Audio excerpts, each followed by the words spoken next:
Halo teman-teman ATLM Indonesia, di mana saja berada, semoga teman-teman selalu sehat dan dilimpahkan rezeki dan teman-teman tidak berhentinya bosan mengedukasi diri di channel ATLM Indonesia. Oke ya, kali ini kita membahas mengenai bisnis dan kewirausahaan laboratorium medik.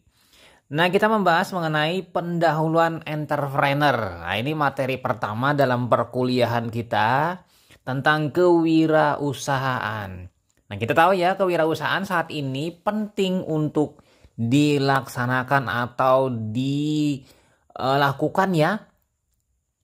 Karena itu bisa menjadi kita pribadi yang mandiri, kreatif, inovatif, integritas tinggi.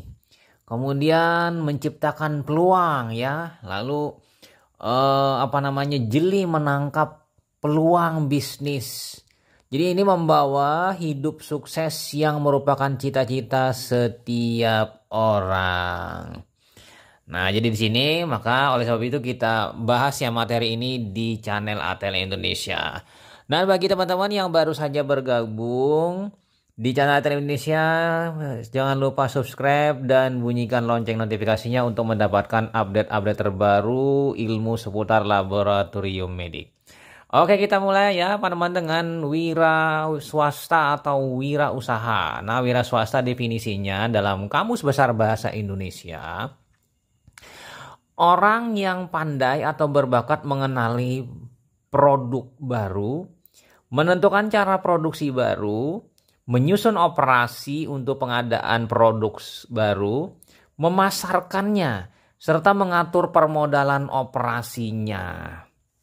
Nah, wira swasta ini secara harfiah itu adalah wira usaha karena memang berusaha karena dengan daya sendiri yaitu swasta.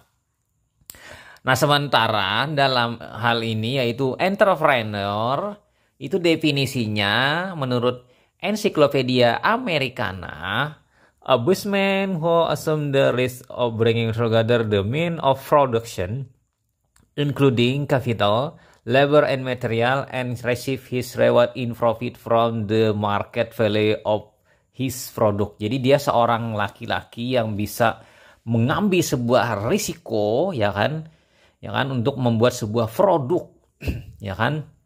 Jadi di situ dia akan membuat sebuah usaha. Dari di situ ada materialnya, ada pekerjanya, lalu di situ akan menghasilkan profit ya, menghasilkan keuntungan dari nilai pasar yang dia olah. Nah, seperti itu ya kira-kira ya teman-teman. Sementara Webster Dictionary itu the person who organization, manage and assume risk of a business. Jadi kalau bahasa Indonesianya kira-kira sebagai berikut. Nah ya. Seorang pengusaha yang menanggung risiko menyatukan alat-alat produksi, termasuk modal, tenaga kerja dan bahan, dan menerima imbalannya dalam keuntungan dari nilai pasar produknya. Sementara menurut Webster Dictionary, orang yang mengatur, mengelola, dan menanggung risiko bisnis. Jadi entrepreneur itu adalah wirausaha. Nah, terkait tersebut, maka ada definisi-definisi wirausaha. Definisi pertama yaitu orang yang pandai atau berbakat menentukan produk baru, ya kan, membentuk dan memasarkan serta mengatur bisnisnya. Sementara definisi kedua yaitu orang yang menciptakan kemakmuran dan proses peningkatan nilai tambah melalui inkubasi, yaitu penampungan gagasan, memanfaatkan sumber daya, membentuk gagasan jadi kenyataan oleh Raymond Cav.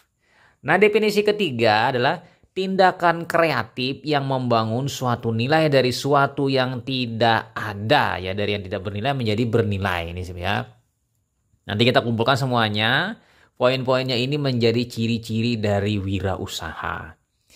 Nah, selanjutnya yang nomor 4, menurut definisi yang keempat, Colin, yaitu dalam Kamus Lengkap Bisnis, kegiatan orang-orang yang mengambil risiko mendirikan dan menjalankan suatu bisnis baru. Punya inisiatif dari keberanian dalam menemukan peluang bisnis baru. Menemukan dan mengkomersilkan barang atau jasa maupun metode atau produk baru. Nah, sementara definisi selanjutnya yang kelima itu individu yang berorientasi pada tindakan motivasi, meningkatkan dan mampu mengambil risiko dalam mengejar tujuan oleh Geoffrey. Jadi dari sini, dari 5 ini kata kuncinya sebenarnya adalah orang tersebut mampu, berbakat, lalu membuat sebuah produk tadi dibentuk, diolah, dipasarkan, kemudian dari situ memberikan manfaat. Nah, lalu dia itu bisa sebagai orang yang kreatif, ya kan? Lalu di sini apa hasilnya? Dia mengejar cita-cita tujuannya, yaitu dia ingin mendapatkan peluang-peluang keuntungan ya dari apa yang dia perdagangkan atau dia yang usahakan. Nah, kewirausahaan entrepreneur itu sebenarnya ada sejarah penggunaan istilah entrepreneurnya dari makna asalnya risk taking, ya kan? Dia mengambil sebuah risiko. Jadi dia berasal dari bahasa Prancis, digunakan pertama kali oleh Richard Cantillon 1755. Jadi lama sekali ya sudah sekarang di era milenium 2022. Nah, sementara menurut yang lain itu Fritz Redlich, penulis Jerman abad 20, fungsi entrepreneur dimulai oleh kapten-kapten perdagangan di Eropa abad ke-15. Nah, masih di sejarah entrepreneur di sini ada lagi oleh Jean Baptiste Say, penulis ekonomi politik dari Prancis di abad ke-19. Dia berkata bahwa bisnismen individu berperan dinamis dalam proses ekonomi. Namun selama abad ke-19 nyaris diabaikan karena ekonomi klasik terfiksasi. Jadi terkunci di ekonomi klasik pada automatic and impersonal market force. Nah, ini. Nah, lalu masih ada lagi yaitu Francis A. Walker, ekonom dari Amerika. Nah, tahun 1876 dia menuliskan perbedaan antara kapitalis itu hanya menyediakan dana dan mengambil keuntungan dari bunga dengan entrepreneur. Nah, ini ya, yang memperoleh profit sebagai kompensasi atas kemampuannya memanajemeni perusahaan. Jadi dia memisahkan perbedaan antara kapitalis dengan entrepreneur. Nah, lalu lanjut lagi dalam sejarahnya di sini di masa kini ya, yang lumayan agak modern, entrepreneur oleh Joseph A. Schumpeter, teorinya Economic Development 1912. The entrepreneur is primarily an innovator whose dynamic creative response to the economic environment make his central to material growth. Yang mana secara bahasa Indonesianya kurang lebih seperti ini. Wirausahawan itu pada dasarnya adalah seorang inovator ya, yang responnya kreatif, dinamisnya terhadap lingkungan ekonomi membuatnya menjadi pusat pertumbuhan materi. Oke ya, lanjut lagi di sini ada lagi pendapat oleh Joseph A. Schumpeter, Kapitalis Sosialis and Demokrasi 1950. Ini penjabaran definisinya.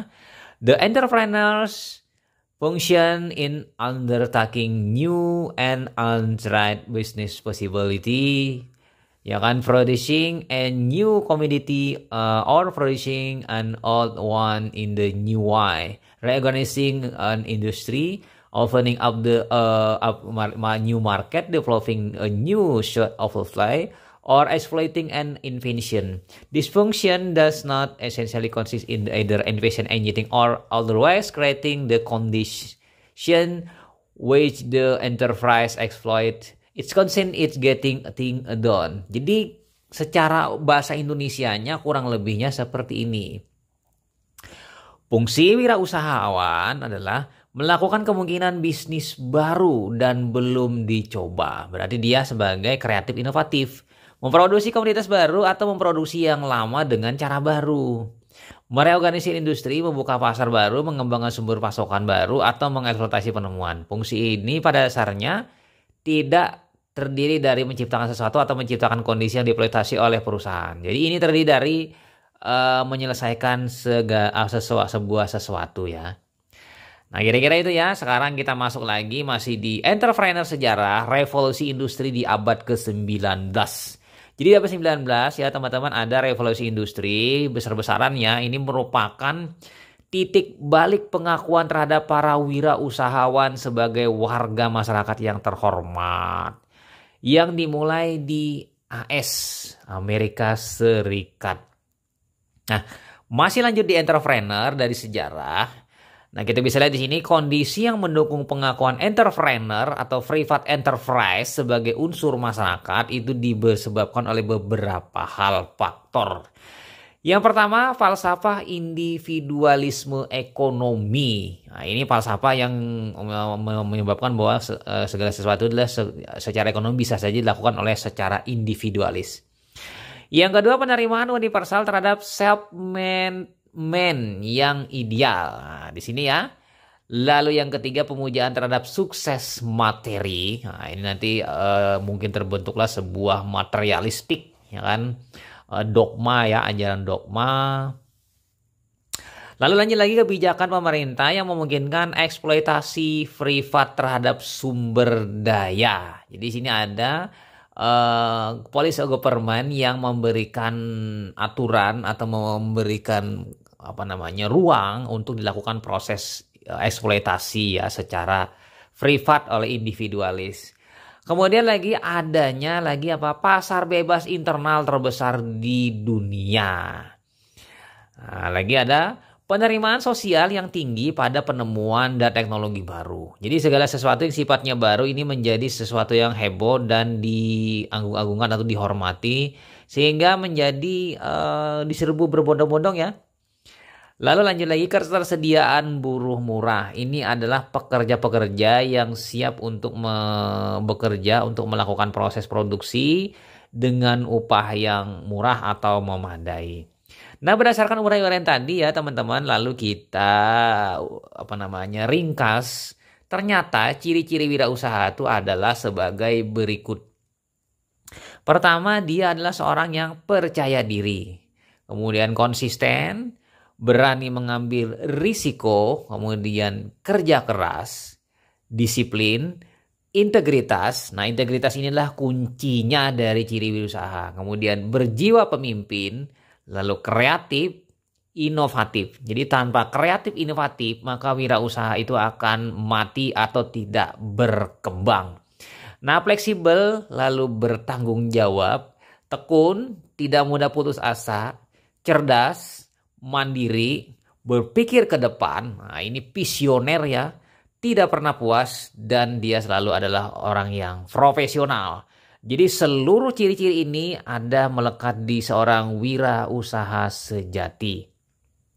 Nah, lalu ciri-ciri kewirausahaan adalah apa saja? Yang pertama, dia memiliki integritas tinggi. Ini adalah yang paling penting dalam melakukan kewirausahaan. Berani mengambil risiko. Ya, nanti kita jelaskan masing-masing. Kemudian proaktif, dia aktif, bukan pengikut, bukan pesimis.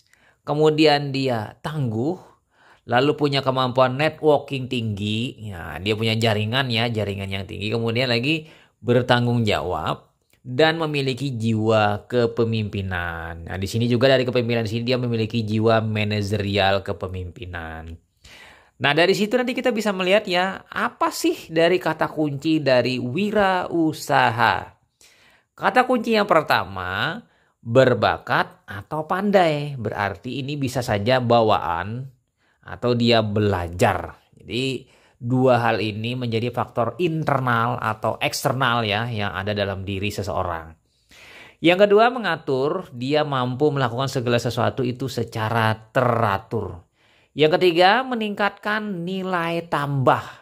Dari yang tidak bernilai menjadi bernilai. Ini adalah sesuatu yang sifatnya inovatif, inovasi. Yang keempat, membangun nilai dari sesuatu yang tidak bernilai yang menjadi nilai. Itu adalah satu yang kreatif, kreativitas. Lalu menangkap peluang. Dia melihat sekali dengan jeli adanya sebuah peluang bisnis.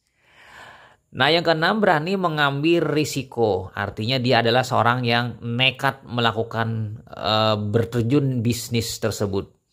Kemudian yang nomor 7, inisiatif dan keberanian.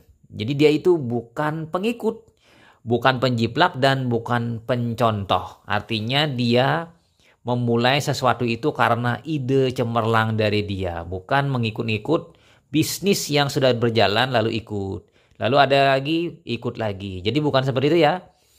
Lanjut lagi yang nomor 8, motivasinya tinggi. Dia adalah seorang pekerja keras, workaholic. Nah, ini adalah kata kunci untuk wirausaha sebanyak 8 kata kunci. Nah, bagaimana dengan falsafah wirausaha? Nah, falsafah wirausaha yaitu pertama, banyak belajar mengenai diri sendiri. Jadi dia mengenal diri sendiri untuk tujuan yang paling diinginkannya, yaitu self confidence. Siapa aku, bagaimana kemampuanku. Lalu yang kedua, kekuatan datang dari diri sendiri. Jadi bukan karena tindakan orang lain, nepotik. Jadi di sini usaha apa saja itu sebenarnya dimulai dari kekuatan diri sendiri, menguatkan tekad untuk terjun di wirausaha. Yang ketiga, walau resiko kegagalan, maka keputusan tetap diambil. Tujuan harus dikejar dengan kemampuan atau keterampilan diri sendiri. Kembangkan kekuatan, kurangi kelemahan, dan bersikap jujur. Nah, yang lanjut lagi, peka dan menyadari luasnya peluang. Ini adalah falsafah dalam berwirausaha. Jadi kalau memegang 4 falsafah ini, maka akan kuat dan siap menghadapi tantangan dalam berwirausaha. Nah, kunci suksesnya dalam berwirausaha ada beberapa hal. Yang pertama adalah reputasi dulu ya, dipertahankan. Reputasi itu apa sih modalnya? Kejujuran, kualitas, daya guna. Jadi sini menjaga nama baik agar mendapatkan kepercayaan dari kolega, ya kan? Kolega, kemudian bank dan pasar. Jadi punya rekanan, punya langganan, dan bank sebagai penyedia keuangan atau transaksi keuangan. Reputasi dululah yang paling utama dalam wirausaha. Yang kedua, tumbuh dari bawah. Nah, di sini sukses itu ya selalu dimulai dari langkah kecil atau dari awal. Kemudian tumbuh pelan-pelan menjadi sebuah raksasa atau hal yang sifatnya besar. Yang ketiga, konsentrasi. Di sini adalah keinginannya itu fokus dan setia terhadap bisnis yang sedang ditekuni. Jadi konsisten ya dan tidak cepat putus asa akan kesulitan dan tantangan yang dihadapi. Lalu selanjutnya yang keempat, anti keramaian. Maksudnya di sini bukan follower, bukan pengikut. Jadi ada orang menjalankan bisnis ini, kita tidak mengikuti bisnis itu, terjun di bisnis yang sama. Jadi di sini tidak terjun ke bisnis yang telah banyak dilakukan oleh orang lain, walaupun menjanjikan. Kita tetap dengan bisnis kita yang memiliki ciri khas tersendiri.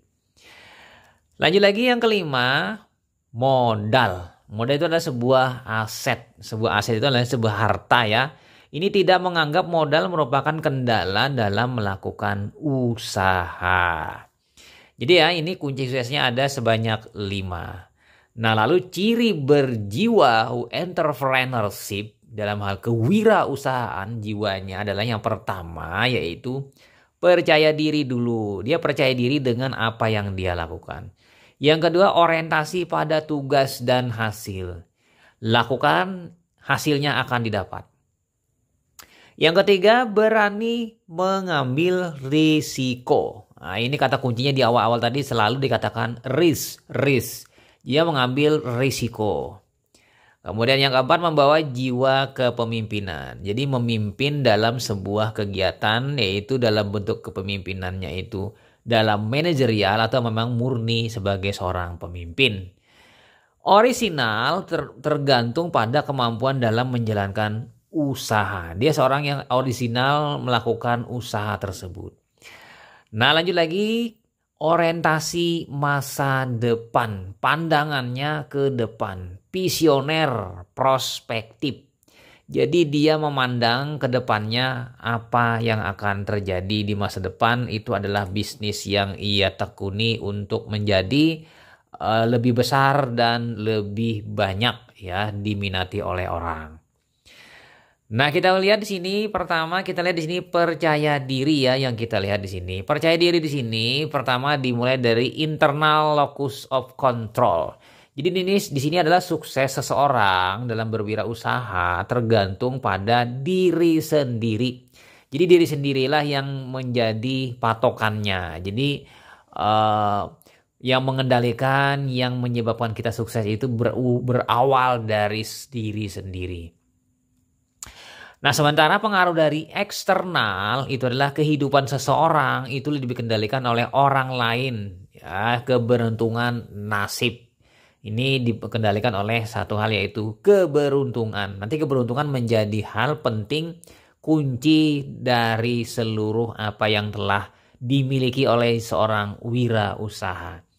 Dan pastinya akan selalu memberikan optimisme. Optimis artinya percaya diri, tetap yakin bahwa ini adalah bisnis yang dijalankan akan sukses. Nah, kemudian lagi di sini dari percaya diri sini yaitu mereka yang merespon kesulitan itu sebagai sesuatu yang sifatnya sementara. Jadi dalam berbisnis itu adalah ada biasanya kendala kesulitan. Nah, kesulitan itu adalah bukan lama atau menetap, tapi sifatnya sementara yang menjadi sebuah cobaan ya.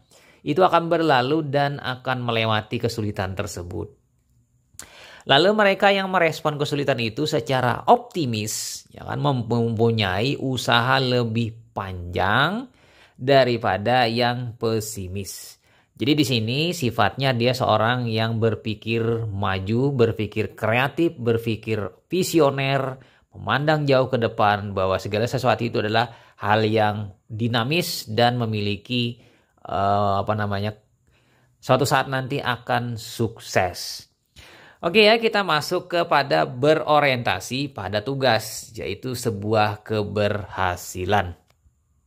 Nah, keberhasilan itu lebih merupakan suatu fungsi ya dari citra masyarakat, yaitu sikap dan perilaku. Nah, di sini perilaku ya yang penting, keterampilan dan teknik yang melancarkan proses interaksi masyarakat. Oleh Stephen R. Covey. Nah, ini adalah orang yang ahli atau pakar di bidang wirausaha. Nah, keberhasilan lagi adalah tingkat di mana seseorang bergerak ke depan atau ke atas terus maju dalam menjalankan kehidupan kendati terdapat berbagai rintangan atau bentuk-bentuk kesengsaraan lainnya. Nah, keberhasilan itu lagi adalah keefektivitasan seseorang dalam mengelola komitmen motivasi dan kepandaiannya sebagai tools dalam mencapai tujuan. Nah, dari keberhasilan tadi maka termuncullah segala sesuatu yang sifatnya adalah sukses. Tapi sukses itu berarti mencapai target. Nah, target itu bagaimana sih untuk mendapatkannya? Nah, ini penting di sini adalah masalah target yang akan kita bahas. Target itulah dunia terbuka untuk mereka yang mempunyai arah, sikap mental positif, ya kan? Tekad bulat melihat peluang di sekitarnya. Ini target ya. Nah, apa saja itu target? Nah, target adalah sumber motivasi. Nah, di sini adanya target berarti memotivasi kita untuk maju. Target memicu prioritas terpelihara menjadi prioritas satu misalnya. Target memaksimalkan kinerja. Target memperlancar komunikasi. Target memicu semangat. Target mengevaluasi kemajuan. Dan target itu mendorong membuat perencanaan. Jadi target ini sangat penting dalam sesuatu memulai dalam wirausaha atau wirausaha yang sedang dijalani. Nah, lalu di sini berani mengambil risiko berarti adalah sesuatu yang bagus ya dalam berwirausaha. Nah, berani mengambil risiko itu adalah penting. Karena apa? Daerah dalam wilayah ketidakpastian itu adalah diambil karena beberapa orang itu menginginkan hanya ada zona aman atau daerah orang nyaman, orang gajian. Jadi maksudnya seperti ini. Kita sebagai seorang karyawan dalam sebuah tempat, atau misalnya seorang karyawan perusahaan atau karyawan dalam sebuah pemerintahan, itu memiliki zona aman ya. Zona aman itu maksudnya bekerja, maka awal bulan atau akhir bulan kita akan mendapatkan gaji. Dan itu terus menerus setiap bulan. Itulah zona nyaman. Tapi dengan zona nyaman atau zona aman tadi, maka dia tadi pendapatannya akan stagnan. Misalnya dia diupah setiap bulannya cuma 2 juta, 3 juta, maka terus-terusan seumur hidup dia akan seperti itu, walaupun mungkin ada kenaikan, tapi kenaikannya tidak signifikan. Ini akan berbeda dengan orang yang mengambil risiko dalam berwirausaha, yang mana pendapatannya itu mungkin jauh lebih besar dan bahkan dia memiliki banyak pekerja atau buruh, yang mana dia mampu menggaji buruh tersebut 1, 2 orang hingga mungkin ratusan bahkan ribuan. Itu misalnya kita melihat di sebuah perusahaan perakitan mobil, perakitan sepeda motor, atau di perusahaan-perusahaan misalnya tambang. Nah, pastinya di sini ya, berani mengambil risiko ini perlu, yaitu hanya dapat ditekan dengan hadirnya pembimbing. Mendapat bimbingan dalam menjalankan bisnis. Pengalaman pribadi dan penyederhanaan adanya suatu masalah. Jadi penting di sini ya dalam berwirausaha. Nah, makin besar risiko yang kita ambil terjun itu berarti makin besar juga peluang yang akan dicapai atau yang didapat. Nah, ini penting juga ya teman-teman. Jadi risiko besar juga yang akan diambil. Tidak berarti mengambil risiko besar banyak masalah. Karena masalah itu tidak mesti di risiko yang besar. Mungkin juga risiko yang kecil, masalahnya juga mungkin bisa banyak. Nah, lanjut kita masuk ke kemampuan mengambil risiko itu akan menguat pada kita bila ada beberapa hal. Yaitu pertama, keyakinan pada diri sendiri, kemampuan menggunakan potensi maksimal, kemudian kemampuan menilai situasi risiko ya kan secara realistis ya. Kemudian risiko sepadan dengan hasil yang dicapai. Yaitu pertama, telah mempertimbangkan sebelum mengambil risiko. Kemudian masih ada peluang mengurangi risiko. Lalu memperkaya informasi sebelum risiko diambil. Jadi mencari-cari informasi lalu di situ akan mengurangi risiko. Lalu yang selanjutnya SDM yang tepat. Jadi penggunaan atau memiliki SDM yang tepat di bidang usaha yang memang tepat itu akan efektif dan risiko akan mengecil dan menguat. Persiapan antisipasi bila risiko terjadi. Ada sebuah persiapan yang dilakukan bila risiko itu diambil menyebabkan mungkin keguguran atau mengalami kerugian. Nah, lanjut lagi kita di sini kita ada hal yang yaitu memiliki jiwa kepemimpinan. Nah, di sini diuraikan dalam memiliki jiwa kepemimpinan dalam wirausaha itu setidaknya ada 3 pilar dalam hal kepemimpinan atau seorang pemimpin dalam memimpin sebuah usaha. Misalnya yang pertama, praktekkan integritas dulu. Jadi praktekkan sesuatu dengan baik dan pemberian contoh. Artinya terus-menerus dia mempraktekkan bahwa inilah seperti ini. Sehingga dengan demikian maka dia terus-menerus dan tetap teguh dalam pendiriannya. Yang kedua, bangun teamwork. Jadi di sini adalah membangun tim kerja yang solid ya. Jadi di sini dengan beberapa karyawan, beberapa teman itu membentuk sebuah tim kerja yang kokoh. Yang ketiga, motivasi, inspirasi dan beri afirmasi. Jadi di sini ada istilahnya penegasan, penguatan, optimis, motivasi, motivator. Jadi di sini penting dalam melakukan kegiatan kepemimpinan di kewirausahaan. Nah, lalu dikenal ada istilah wisdom. Nah, wisdom ini sebenarnya singkatan dari W itu watak.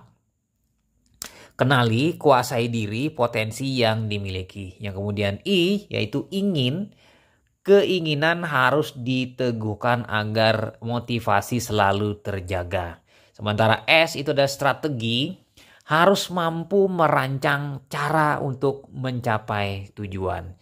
Kemudian yang D, didik, itu belajar dari pengalaman orang lain atau pengalaman pribadi dengan mungkin menggunakan pendidikan formal, bisa juga non formal juga.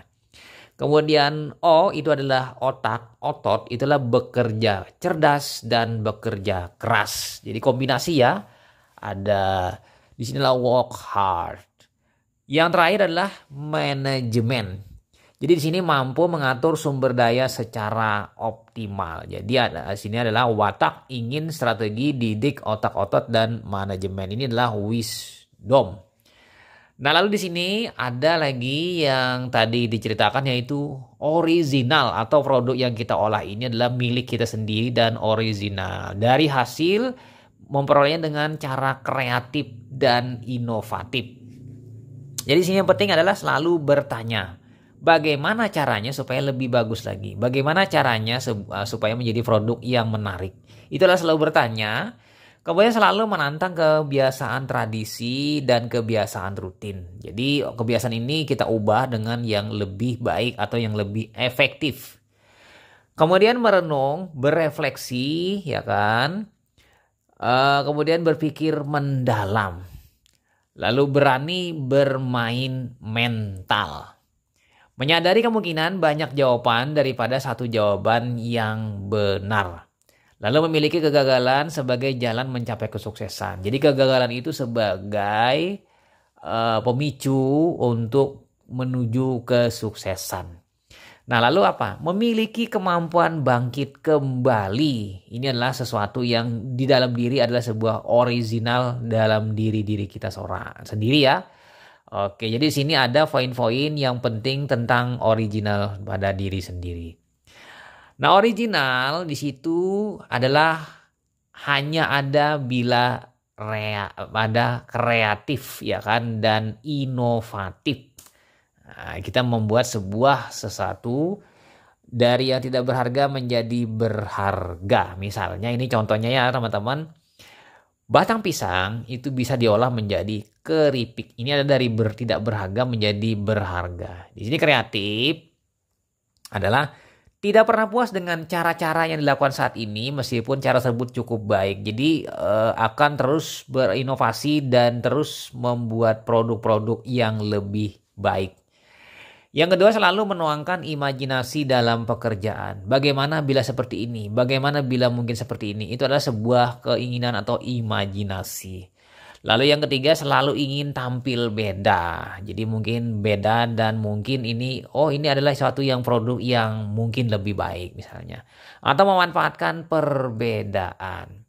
Ini adalah sebuah yang kreatif atau kreativitas.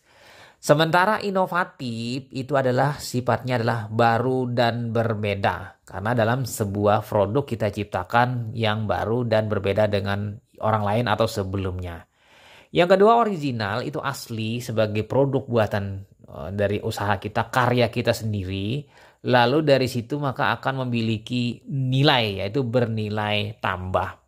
Nah, inilah kelebihan dari kreatif dan inovatif dalam berwirausaha. Karena inilah yang paling diharapkan dalam berwirausaha supaya tidak jenuh produk yang dibuat. Nah, berorientasi lagi pada masa depan. Jadi mereka yang merespon kesulitan itu sebagai sesuatu yang sifatnya sementara ya teman-teman di sini. Jadi maju terus tanpa memandang kesulitan itu menjadi penghambat. Jadi mereka yang memiliki gaya optimis dalam menjalani kehidupan itulah mengakui bahwa memang kehidupan itu ternyata adalah indah. Kehidupan itu memang nyaman dan indah. Nah, ada naik turunnya ya seperti roda berputar. Nah, mereka yang mampu meramalkan prediksi jauh ke depan. Jadi dia melebihi orang lain dalam memprediksi masa depan. Jadi itu penting ya dalam hal berwirausaha.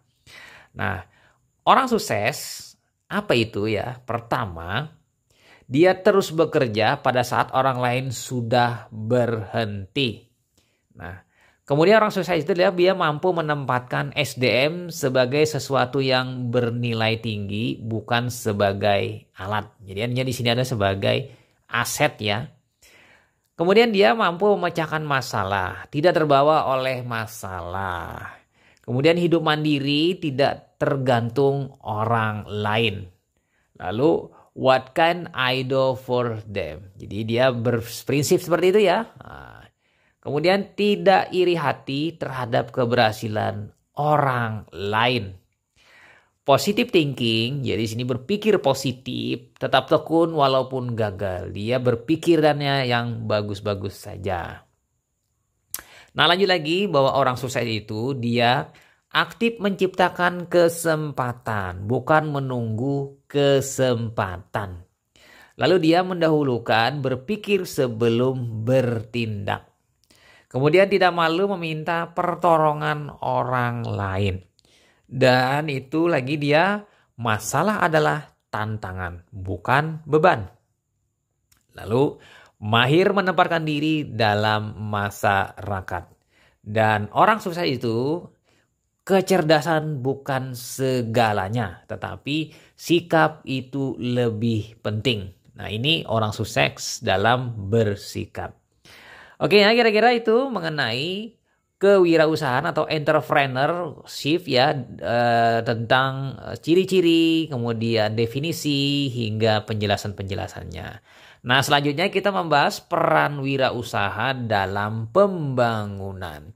Kita tahu seorang wirausaha itu mampu menciptakan lapangan pekerjaan dan peluang kerja. Nah, dengan demikian dia menjadi generator roda perekonomian dalam suatu wilayah, dalam suatu bangsa atau bernegara. Nah, dengan demikian dia dapat menaikkan daya beli dan kualitas hidup meningkat. Jadi dengan demikian maka daya beli masyarakat juga akan meningkat dengan adanya seorang wirausaha. Nah, dengan bila digabungkan secara makro dan mikro tadi, maka dia sebagai penggerakan dalam ekonomi nasional. Jadi dia itu sebagai orang yang menggerakkan ekonomi secara makro ya, secara nasional. Nah, dengan hasil itu maka dia memiliki sebuah aset dan dia akan memberikan setoran ya kepada negara sehingga terjadi peningkatan pendapatan negara. Pendapatan negara akan meningkat berarti devisa akan meningkat atau naik. Peningkatan juga terjadi di pembangunan berkelanjutan karena memiliki cadangan devisa yang besar. Akibatnya di sini peningkatan pembangunan itu akan memicu pelaku bisnis baru yang akan bertambah. Dengan demikian maka akan tercipta bisnis variatif dan inovatif. Ini adalah peran wirausaha dalam pembangunan. Oke ya, kira-kira itu, dan sebagai penutup overview era sekarang dan wirausaha. Jadi wirausaha digabungkan dengan sekarang, yaitu bahwa tantangan ya wirausaha dalam perubahan sosial masyarakat global itu menjadi hal yang penting dalam berwirausaha. Yang pertama, era masyarakat berpengetahuan, knowledge society, bukan alamiah. Jadi dengan adanya pengetahuan, ilmu, pendidikan itu dikombinasikan, maka orang bersinergi menghasilkan orang-orang dengan berpikir yang lebih kreatif, inovatif, dan berpikir tingkat tinggi, ya kan? Lalu yang kedua, manusia itu sekarang masyarakatnya adalah pluralistik, jadi berbagai macam, mulai dari suku, sama ras, ya kan, agama dan lain-lain. Ini adalah merupakan sumber yang berenergi, bersinergi ekonomi. Yang ketiga, semua unsur berkompetisi. Jadi di sini berkuat-kuatan atau berkuat-kuat ya dalam hal berbisnis atau berniaga ya. Ini ada sebuah global competitiveness, ya kan? Lalu yang keempat, postmodernisme, postkapitalisme. Jadi era sudah lewatnya dari industri ya, industri ini akan menimbulkan sebuah paradigma pasar yang baru ya, welfare state. Dan ada lagi tantangan yaitu APTA, Asia Pacific Trade Area. Inilah pasar bebas Asia Pasifik ASEAN. Dan yang mungkin yang baru-baru saja yaitu WTO 2020, World Trade Organization. Jadi apa namanya? Organisasi Perdagangan Dunia. Jadi perdagangan itu sekarang secara global, secara dunia, dan ini masing-masing negara maka akan berbondong-bondong untuk melakukan bisnis secara terbuka ya antar negara. Yang mana negara yang kuat itu akan lebih banyak cenderung menghasilkan sebuah produk dan memiliki kemajuan negaranya yang lebih kuat. Nah, terutama didukung oleh SDA dan SDM, sumber daya alam dan sumber daya manusia. Dua inilah yang menjadi patokan kuat dalam memajukan sebuah negara melalui wirausaha. Oke ya, kira-kira itu saja teman-teman mengenai kewirausahaan yang kita bahas kali ini. Semoga memberikan manfaat bagi teman-teman. Sampai jumpa, selamat belajar. Semoga teman-teman mendapatkan ilmunya dan nanti kita akan bahas di materi-materi selanjutnya. Saya Ahmad Le pamit, sampai jumpa. Bye.